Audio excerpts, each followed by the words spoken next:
Hello, everyone. Thank you so much for coming. My name is Ian Harrison. I'm a public history PhD student in North Carolina State University, and I'm so excited to be able to tell you about the Indigenous history of Hamburg Township. I grew up in Hamburg Township, just off of Whitmore Lake Road, so I'm quite familiar with the area, and I'll go ahead and share my screen.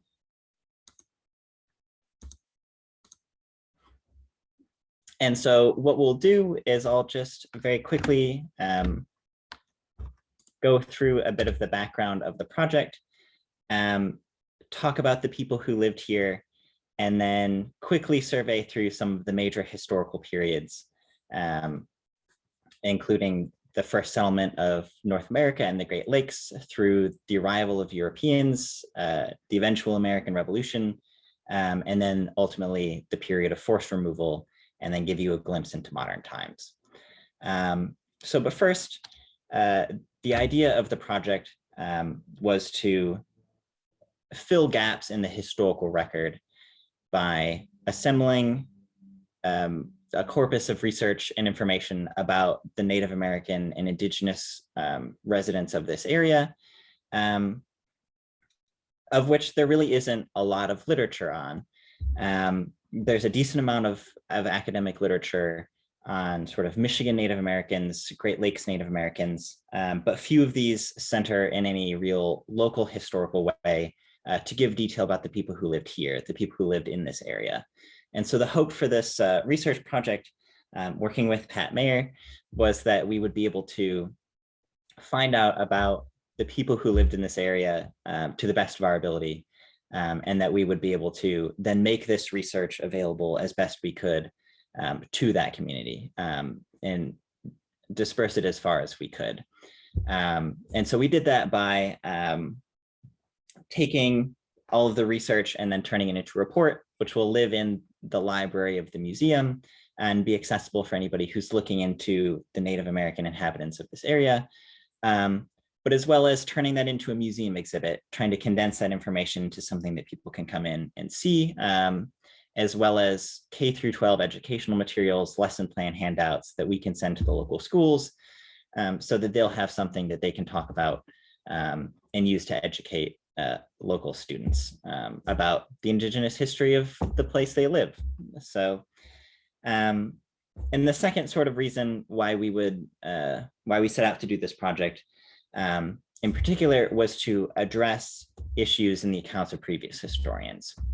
So again, there was not a lot of literature out there about the Native Americans of Livingston County, but there was some, and most of it was written a very long time ago. So one of the big authors, Franklin Ellis, was writing in the 1880s, has not aged very well, has a lot of problems, specifically a lack of Indigenous voices and perspectives. And the same goes for a lot of the other local historical literature on the topic, where these historians were writing at a time when they interviewed and recorded the recollections of American and European settlers, but they didn't feel the need to talk to the Indigenous peoples about their history, about the history that they were telling. And so part of one of the things that we wanted to address here was to ensure that we included Indigenous voices and perspectives in our research in the sources that we used, and make sure that their voices were as presented as much as possible here. And we'll talk about a little later the ways that we were and weren't ultimately able to do that, and the limitations that imposes on the project. So, but the question that I'm sure you were all waiting for, you were all dying to know, is who actually lived here. And so in the center of the screen, you can see the Potawatomi in light green here, occupying southern Michigan, the Chicago area, and up into Wisconsin along the Lake Michigan coast. And so the Potawatomi refer to themselves as the Anishinaabe or the Anishinaabe, which roughly translates to original people. They lived throughout southern Michigan, and they survived using a combination of things, of subsistence activities, predominantly by farming and gardening. And so in the summers, there was a seasonal migratory cycle where people would gather in large villages along the rivers, along the lakes, and they would have small gardens irrigated by these water sources, and they would grow corn, squash, beans, the three sisters crops that you typically think of. In addition, they would hunt for a variety of game, forage for wild plants, and fish. And so in addition to the Potawatomi, there were two other major tribes in Michigan. One, the Odawa in the sort of northwest of the peninsula here. They were known for being traders, for their trade networks. And then in the northeast part of Michigan and into Canada, you can see the Ojibwe, which were known for being the faith keepers of the sacred Midewiwin tradition. And together, these three tribes, the Potawatomi, Odawa, and Ojibwe, formed the Three Fires Confederation, which was a loose alliance of these three tribes. They all spoke mutually intelligible dialects of Algonquin, and then saw their alliance very much in familial terms. They share the same sense of family, of kinship, as well as this idea, as well as this lineage through a great migration from the coast of Canada to the Great Lakes in ancient times. And so this alliance was an extremely powerful force in the region and went a long way towards helping them, all of the tribes, endure the hardships and the trials that were to come. So, but to go way, way back first, during the first settlement of the Great Lakes period, you'll see a Michigan up here that was very much different than it is today, largely still covered with glaciers. And so just to give you a caveat here, I'll throw a lot of dates at you. Don't feel like you need to remember all those. They're not going to be on the test. But to just help give you a general sense of the chronology that we're talking about. And in addition, for the next section, we'll use terms like the Paleo-Indian period or the Archaic period. Just know that these are terms that archaeologists use, but that are not used by Indigenous peoples when they talk about their own history. So just keep that in mind. But beginning sort of around 15,000 years ago, the first peoples begin to arrive in North America, onto the North American continent. And we now know that this actually occurred likely several thousand years before the Bering Sea land bridge came into existence, which means that the first settlers of the continent likely came here from East Asia, likely by boat, technology that they had had for tens of thousands of years at this point. A few thousand years later, after the first settlers arrive on the continent of North America, around 12,000 years ago, people begin arriving in the Great Lakes region. And so at the time, the climate was still quite cool compared to today. And so as the ice sheets extended across much of North America, southern Michigan and most of Michigan, the areas that were not covered with glaciers, were still largely tundra, harsh environments. There were tundra grasses, lichens, and predominantly big game, such as woolly mammoths and mastodons. And so the first peoples who lived here, called the Clovis peoples, were known as big game hunters. And here at the bottom left, you can see an illustration of a sort of typical Clovis point that would have been fastened at the end of a long wooden spear and used to hunt these big game. As time moved on, the climate slowly warmed into the Archaic period. The early, middle, and late Archaic experienced rapid climatological shifts, a rapidly warming climate. The tundra environments gave way to pine forests and then eventually coniferous forests, eventually leading around 3000 BC to the sort of current present climate of the state. So, and at the same time, throughout this period, we see the beginnings of long distance trade, of food surpluses, larger villages, and the expansion of people throughout the area. During the woodlands period that came afterwards, which extends from around 10,000 BC through the arrival of the first Europeans in the early 1600s. And so this was a time when we become introduced to the sort of tribes with the recognizable names of today. So the Potawatomi, the Odawa, and the Ojibwe began their great migration from the coast of Canada around 900 AD, and then migrated all the way to the Great Lakes, stopping over the course of at various places over the course of the migration, and eventually arrived around 13 to 1400 AD. So at the bottom of the screen here, you can see an illustration of a birch bark scroll that was made by Red Sky, a Midwin shaman from the Ojibwe tribe, who used sort of pictures to represent the path of travel taken by the Three Fires tribes as they migrated to the Great Lakes from the Atlantic coast. And so you can see here the Atlantic coast, the St. Lawrence River, Mackinac Island, Lake Superior, and then eventually to Leech Lake in Minnesota. And we'll talk a little bit about that later. But throughout the rest of this period, there were a couple other sort of notable points. Technological developments such as fired clay pottery, the bow and arrow occur throughout this time, and as well as the continuing expansion of trade, more intensive farming, significant population growth, all of these things that enable sort of grander ritual activities such as the building of ceremonial mounds that first occurs during this period as well. In the post-contact period, we see the arrival of the first Europeans to the Great Lakes. So in 1615, Samuel de Champlain, who is the first European explorer of the Great Lakes, arrives in the area. But before he does, Europeans have actually been trading with the Native Americans on the Atlantic coast for decades. So specifically, the Iroquois Confederation, the 5 and eventually known as the 6 nations of Iroquois, had long dominated the fur trade on the Atlantic coast, had grown very profitable and prosperous because of this trade, and had used the proceeds from the fur trade to purchase firearms, gunpowder, and other trade goods that they used throughout this early contact period to wage a series of wars of conquest against the Native Americans of the Great Lakes.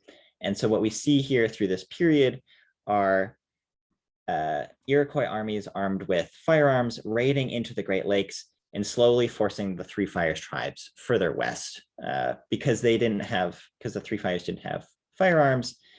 They essentially couldn't compete and were forced to retreat from the state of Michigan.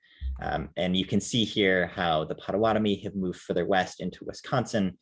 Same thing with the Ojibwe, moving further west into Canada and the Upper Peninsula. And you'll see as well down here in southeastern Michigan, a tribe called the Huron, later called the Wyandot, who were also an Iroquois-speaking tribe, but also victims of the attacks from the Iroquois Confederation, who had themselves been displaced from Ontario and Canada and forced to move into southern Michigan. Eventually, however, the French and the Potawatomi begin trading. The Potawatomi and the other Three Fires tribes acquire firearms of their own and decide to ally themselves with the French to expel the Iroquois from their traditional lands. And so the French, for their part, decide that all of this Iroquois conquest is bad for business. They want to get the fur trade booming again. They want to get ships sailing and don't want their cargo being raided. So the French agree to the alliance, and together the Three Fires and the French wage a series of wars against the Iroquois again, eventually forcing them back out of the state of Michigan, allowing the Potawatomi and the Three Fires to slowly, through the 1700s, reestablish themselves in the state and reclaim their old territory. So, and through the same time, the French establish a trading post at Detroit, which becomes the city of Detroit, and then the fur trade booms. So there's a great deal of prosperity to be had for the Potawatomi during this time. However, of course, this prosperity couldn't last forever. And in the sort of years to come, halfway through the 1700s and the 1750s, war breaks out between Britain and France. And as the two main European powers on the North American, in the sort of territory that becomes the United States at this point, there are significant ramifications for this war to be had. So we call it the French and Indian War here. They call it the 7 Years' War in Europe, but it ultimately winds up being a disastrous defeat for France. The Potawatomi, who were very closely allied with the French, after the French had established the trading post at Detroit, they invited the Potawatomi to come live near them. And so the Potawatomi agreed and established a village near Detroit, and then from there settled a great deal of the Huron River and the other areas of southeastern Michigan. And so when war came, they stood by their ally. The Three Fires sided with the French and fought very successfully against the British throughout the war. They prevented the British from making any serious incursions into their territory, as well as raided into the British colonies on a number of occasions. But France back home in Europe ends up losing the war anyway, leading in the peace deal to France ceding all of its territory in Canada and the eastern United States to the British Empire, including the lands of all of their Indigenous allies. So, of course, the Three Fires tribes were very taken aback at this seeming betrayal. How could, in their eyes, how could the French have bartered away land that never belonged to them in the first place? But as the British moved in to occupy the Great Lakes, they occupied the city of Detroit. The French garrison became a British garrison, and now all of these Potawatomi villages living near Detroit and along the Huron River were suddenly living very much in the shadow of this British garrison. But as the years go by, a few years later, this resentment against the British is still lingering. And so an Ottawa war chief named Pontiac, who was from the Detroit area, staged a rebellion against the British, laying siege to the city of Detroit, as well as capturing several other British forts throughout the Great Lakes. Things remained somewhat in a stalemate for over a year, at which point the British decided that it wasn't worth the trouble. And so the British Parliament passed the Proclamation of 1763, which actually did something fairly extraordinary for the time, which was it created the Proclamation line of 1763, which created a boundary between the existing 13 colonies and all of the lands that were currently occupied by Indigenous peoples to the west of the Appalachian Mountains. And so what it did is it reserved all of those Indigenous lands as a large Indian reserve. It declared their right to maintain their lands and prevented all settlers from the 13 colonies from moving into this territory and settling it. And so while the British were correct in thinking that this proclamation would reduce the number of conflicts along the boundary between settlers and Indigenous peoples, they grossly underestimated the amount of resentment that it would cause among the colonists in the 13 colonies. So what happened, and scholars, historians now see this closing of Western advancement as a much more significant cause of the American Revolution than they did previously. From the perspective of the colonists, who had just faithfully served the British in their war against France, they believed that the sort of just reward for their service should be the ability to settle these newly conquered French territories. And so instead of being able to settle these lands, instead their taxes went up and they were stuck where they were. So it became an enormous source of controversy in the 13 colonies, and eventually led in very large part, or contributed in large part, to the American Revolution that came later. When the revolution erupted, all of the Indigenous tribes of the Great Lakes had a stark choice to make. So on the one hand, the American settlers were fighting explicitly for the right to be able to settle Indigenous lands.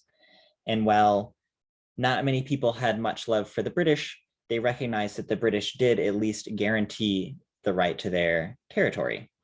And again, particularly for the Potawatomi living along the Huron River in this area, they were living very much dependent on the supply of British trade goods coming in through the trading post of Detroit, as well as within the shadow of its garrison.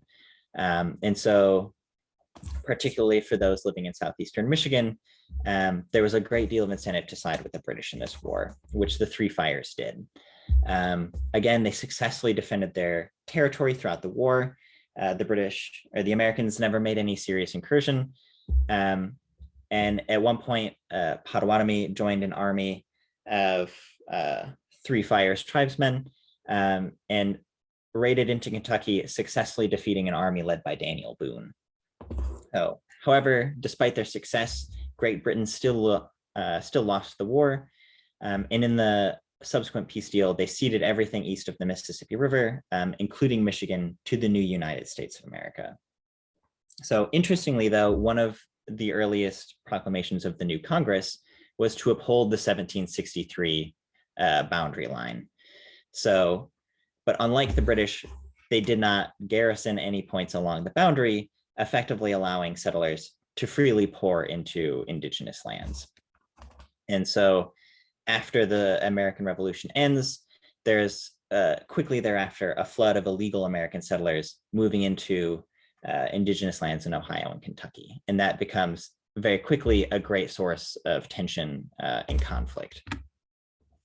So this begins what is often called the period of American expansionism, which was the post-revolutionary fervor to expand the country, manifest destiny, to expand their territory and create new lands and open new lands for settlement.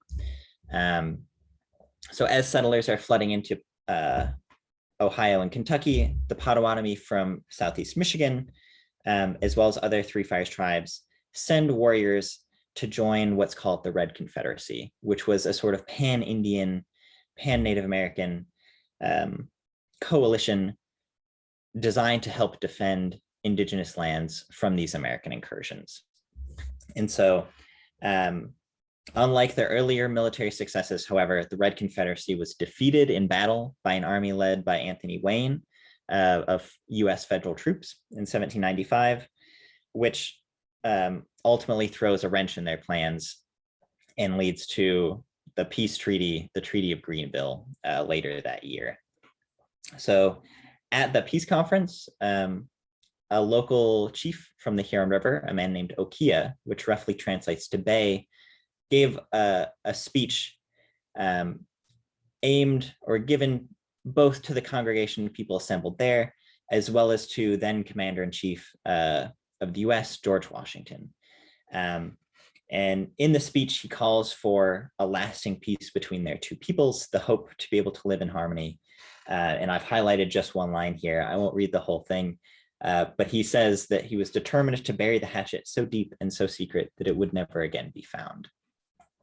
So in the resulting peace deal, the Treaty of Greenville, this was the first major land cession treaty, cessation treaty, negotiated between indigenous peoples in the United States, which sold a large portion of southern and central Ohio to the United States government.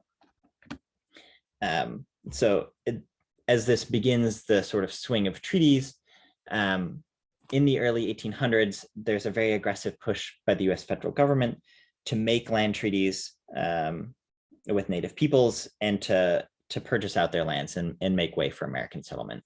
And so in Michigan, the first of these happens in 1807 with the Treaty of Detroit, which ceded, you can see here in the bottom portion of the screen, this area in green, a very large part of southeastern Michigan. And so the treaty was signed by the Potawatomi, the Ottawa, the Wyandot, and the Ojibwe, as well as the then territorial governor of Michigan, a man named William Hull. But of course, quickly into the signing of this treaty, there's a large controversy over its legality, stemming largely from the fact that the men who signed this treaty were a small selection of local chiefs from the Huron River and the Ricin River areas that had accepted large personal bribes from the federal government in order to sign the treaty. So of course, when the rest of the tribes found out about what had happened, there was an enormous uproar. The great majority of the tribe questioned the ability of these few tribal chiefs to sell the land that they cumulatively held in common. They argued they had no right to sell the land, that the treaty was illegal, and it was negotiated in bad faith, and they refused to accept it. But things kind of come to a head a few years later with the War of 1812. And so I like to think of this as sort of part two of the Revolutionary War, where Britain and America once again wind up at arms. And the British still control Canada and have a great deal of force in the Great Lakes region still. And so as the war begins, they begin recruiting Native American allies to help them fight in the Great Lakes theater. The Huron River chiefs, still living sort of in the shadow of Detroit, attempt to remain neutral. They don't want to antagonize the Americans, who now control the garrison at Detroit, nor do they want to antagonize the British, who still, with whom they still frequently trade. But many young warriors, particularly those who were still disillusioned with America's aggressive expansionist policies, decide to ignore their chiefs and fight anyway. And so a lot of them go and follow a man named Tecumseh, and go to fight with him in Canada alongside British garrisons, or alongside the British regular troops there. But in 1813, Tecumseh dies in battle, which effectively ends the Native American contribution to the war effort in the Great Lakes. And most of the people who are following Tecumseh return home as the war is still raging around them. So quickly thereafter, the Huron River, the Potawatomi chiefs from the Huron River go to Detroit to sign a ceasefire with the United States. And while they agree to the ceasefire, as does the US, the Western Potawatomi, who were living in the vicinity of Chicago, further away from the Americans, further away from the front, don't feel the need to sign a peace, and they continue fighting the war out west. So again, the Potawatomi chiefs from the Huron River go to Detroit. They try to reassure the Americans that they had nothing to do with these attacks, but their cries fall on deaf ears. And in 1814, General Duncan MacArthur, in response to attacks by the Western Potawatomi, burn several friendly Potawatomi lodges along the Huron River. So, but eventually, again, the British concede defeat. In 1815, there's a peace agreement wherein the tribes make a formal peace agreement with the United States, and therein are forced to accept all of the terms of the previously signed land treaties. So the sort of 1807 treaty, well, dubiously signed beforehand, ends up being confirmed in the peace agreement after the War of 1812. So afterwards, the Potawatomi of the Huron River area begin migrating out of the area. In the Treaty of 1807, they were allowed to remain on the land until that land was resold to American settlers. So there was not an immediate need to leave, and many did remain for a time. But there's the beginning of the migration process out of the area. Particularly at this time too, Indigenous peoples of the Great Lakes were facing severe food shortages and economic hardship due to, at this point in American history, we're reaching the era when the Great Lakes have been over-trapped, over-hunted, and so there's a reduction in game and furs, and which leads to these food shortages.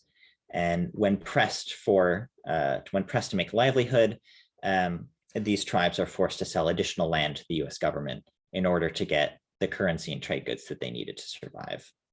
So throughout this period as well, anti-Indigenous sentiment was rising during the 1820s, which in 1830 led President Andrew Jackson to sign the Indian Removal Act, which gave the federal government the ability to forcibly remove Native Americans from their lands east of the Mississippi River and relocate them to what was called Indian Territory west of the Mississippi River. So in Michigan, this began with voluntary removals paid for by the US federal government for anyone who wanted to voluntarily, for anyone who agreed to voluntarily relocate to new lands west of the Mississippi. And so many Potawatomi, now landless and without an occupation or livelihood, accepted the government's offer and moved to Missouri, Kansas, Iowa, and Oklahoma.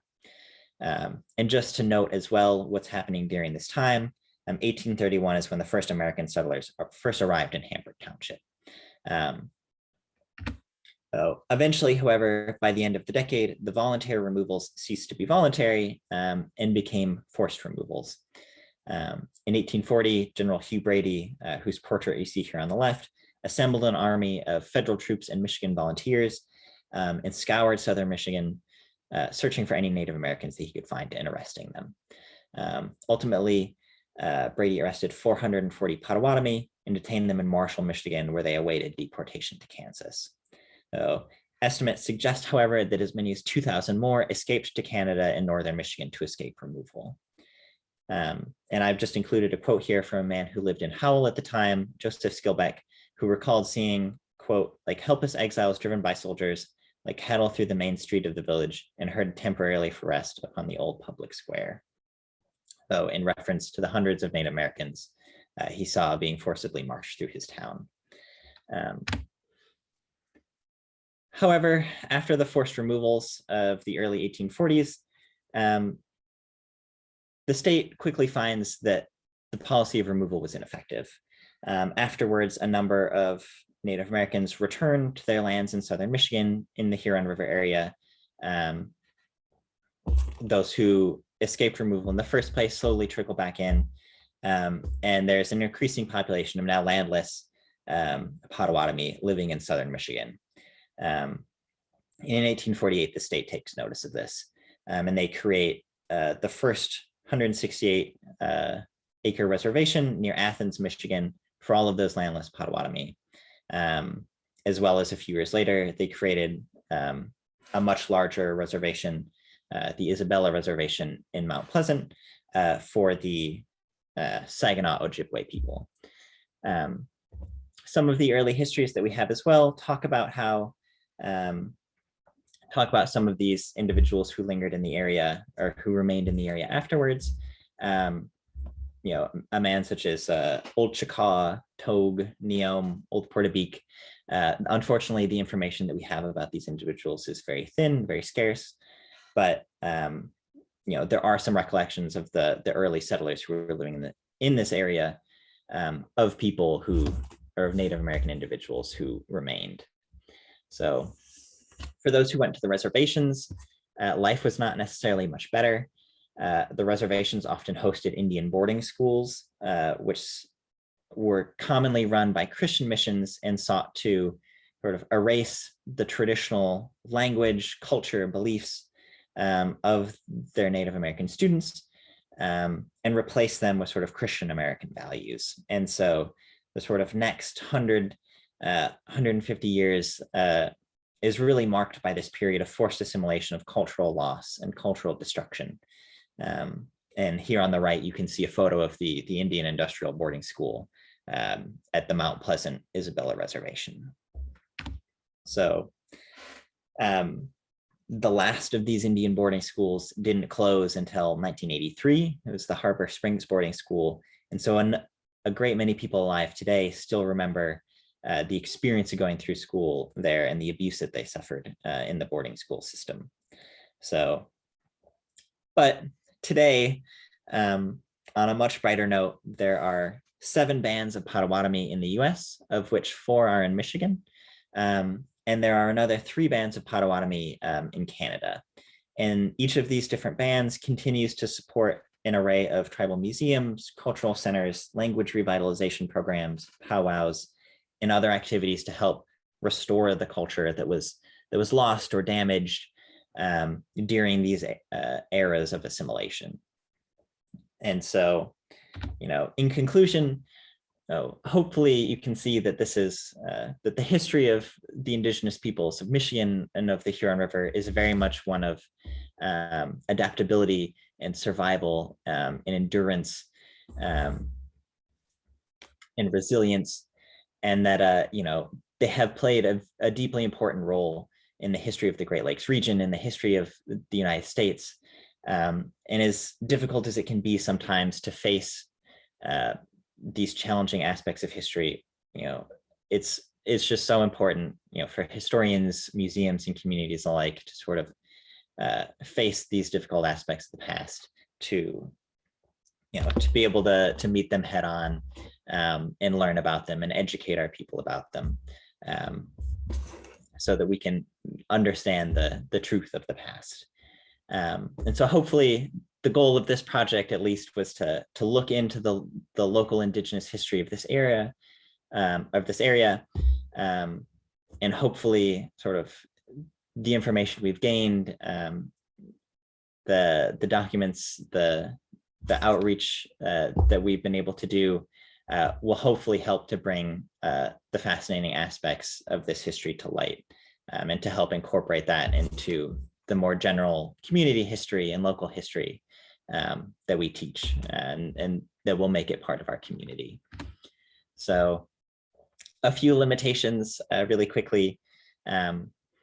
You know, as I referenced in the beginning, you know, we had hoped to include the voices and perspectives of Native Americans as much as possible, because it's their history that we're telling. And so we had reached out to each of the relevant tribes, hoping to connect with them and collaborate with them on this project. And ultimately, due to time frame and COVID issues and everything, we just weren't able to do that. But hopefully, as the museum moves forward, producing the exhibit,